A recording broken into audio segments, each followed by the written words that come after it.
If I asked you, what are you afraid of? Most people wouldn't even answer honestly. We might shuck our shoulders and say something like, I'm good, I'm chill, I'm just tired. Meanwhile, we jump when we see a lizard in our house or a spider, and we hide fear behind these adult words like, I'm just overwhelmed, or I'm stressed, or I'm thinking about a lot right now. But underneath that, it's fear. Fear that the world's falling apart faster than we can fix it. Fear that somebody we love won't be okay. Fear that everything we're building could fall apart overnight. And here's the wild part. We think that this is normal. Like fear is a part of the subscription package of being an adult. But that's not fear. That's surviving. See, Jesus didn't show up to help us limp through life. He came to help us stand in it, walk through it, and rise above it. He said, listen, in this world, you will have trouble, but take heart because I have overcome the world. He didn't deny the trouble. He just denied it the right to own you. Paul tells Timothy, God has not given us a spirit of fear, but of power, love, and a sound mind.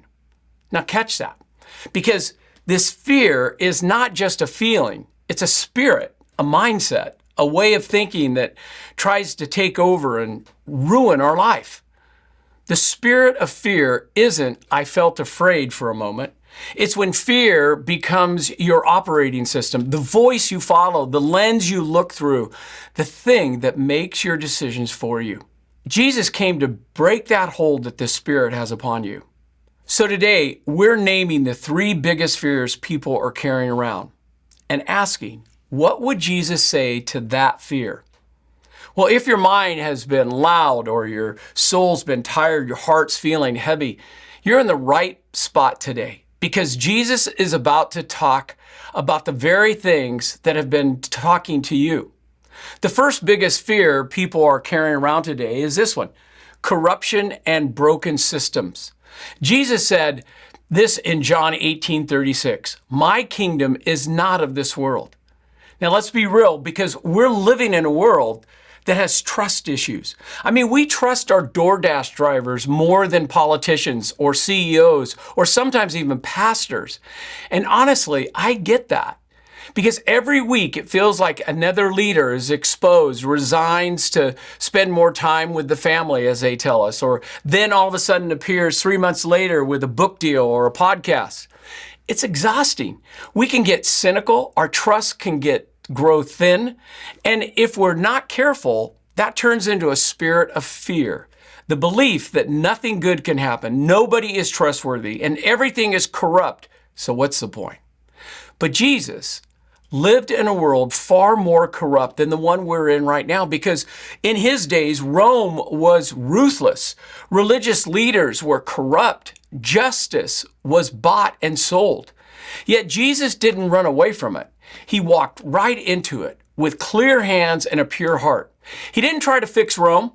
Instead, he transformed people that were inside of Rome. He didn't try to grab power. He modeled kingdom integrity. And he didn't try to play the game. He elevated the standard. Jesus would say, don't let the brokenness around you become the brokenness within you. The spirit of fear wants you paranoid, hopeless, and cynical. The Spirit of the Lord wants you confident, anchored, and full of clarity. It's like choosing not to enter into gossip at work that is so easily done because it's so toxic. You can't fix everyone, but you can refuse to become like them. When the world gets darker, live brighter.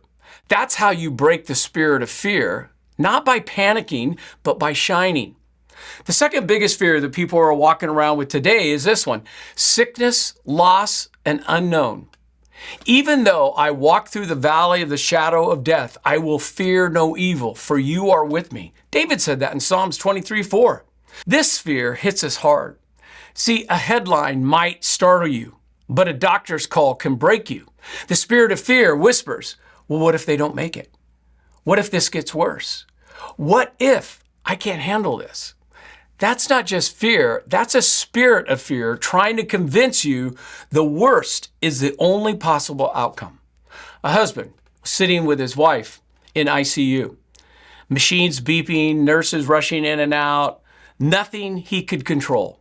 And he said this, I've never felt so helpless before, but I've never felt less alone as before.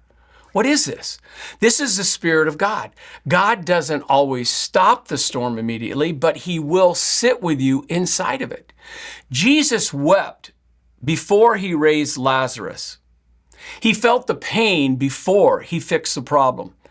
He's not distant from your pain. He's in the room with you, even when you feel weak, scared, or emotionally drained. And let's be real. Half of our fear comes from Googling symptoms at 3 o'clock in the morning when we can't sleep. And all of a sudden you sneeze once and Google convinces you that you've got 48 hours to live. Stop diagnosing yourself on Google. Jesus would say this, I'm not leaving you in this valley. Walk with me. I've got you. When you can't trace his hand, trust his heart. The Spirit of the Lord tells you God's like Elvis. He's not left the building. See, pain doesn't get the last word. Resurrection does. The third fear that we all carry around from time to time is financial collapse or losing stability. Look at the birds, Jesus says. Your heavenly Father feeds them. I'm going to feed you. Matthew 6:26, he says.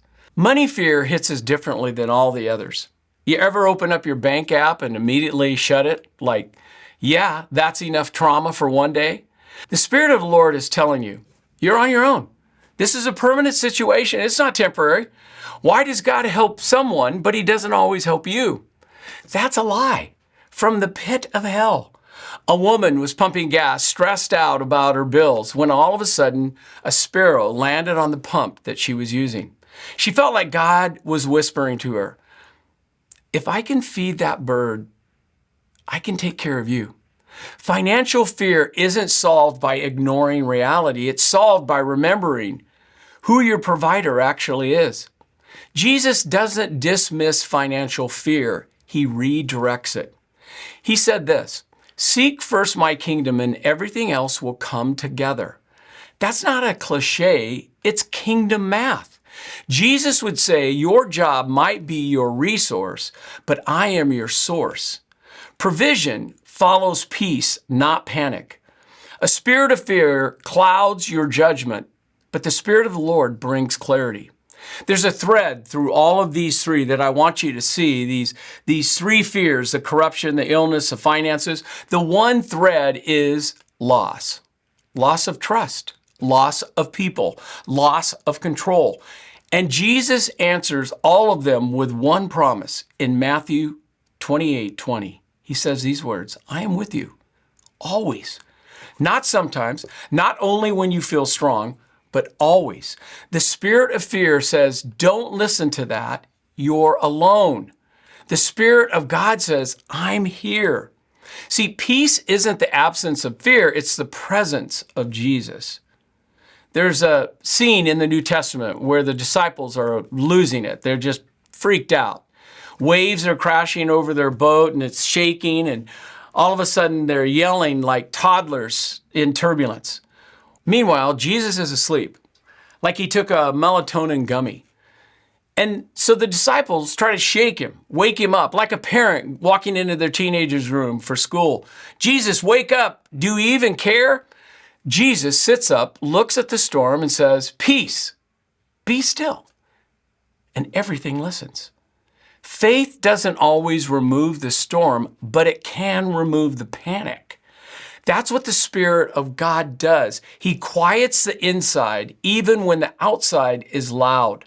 It's like a neighborhood that's lost its power at night in the summer.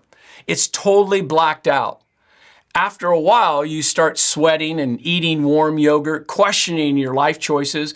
But across the street, there's one lone house glowing like they're filming a cooking show. Why? Because they've got a different power source. The world runs on fear, but God's people run on faith. Here's what I want you to do this week. just whisper to yourself, Jesus, you're in my boat. I'm not alone. In fact, I never am. I'm not going to trust the situation. I'm going to trust the one who commands it. I want to thank you for being with us today, because I think that today relates to all of us. And if you want to help someone else out, just hit the share button, or maybe subscribe so you never miss an encouraging message of hope again. We'll see you next week, either online or on campus.